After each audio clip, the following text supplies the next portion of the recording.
பழைய ஏற்பாட்டு காலத்துல உடன்படிக்கை பெட்டியிலும் எருசலேம் தேவாலயத்திலையும் மகா பரிசுத்த ஸ்தலத்திலையும் இருந்த அந்த பிரசன்னம் இன்றைக்கு விசுவாசிகளின் ஆவியில் இருக்கிறது. விசுவாசியின் ஆவியை தமக்கான உறைவிடமாக அவர் என்ன செஞ்சுக்கிட்டாரா? தெரிந்து கொண்டார். அவருடைய மகா பரிசுத்த ஸ்தலம் நீங்க தான். அவருடைய பிரசன்னத்தில் மலைகள் மெழுகு போல உருகுமா? உங்க பிரச்சனைகள் எம்மாத்திரம் இல்லையா? மலைகள் மெழுகு போல உருகுது அப்படின்னா நம்ம பிரச்சனைகள் என்ன செஞ்சிடும்? உருகி போயிடும்.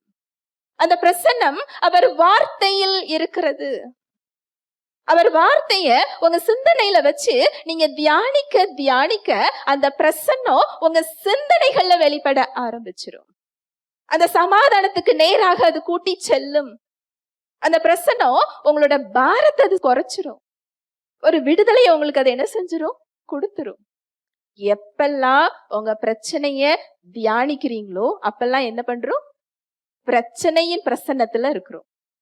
எப்பெல்லாம் அவர் வார்த்தையை தியானிக்கிறீங்களோ அப்பொழுதெல்லாம் அவரின் பிரசன்னத்தில் இருக்கிறோம். ஹல்லேலூயா. Praise the Lord.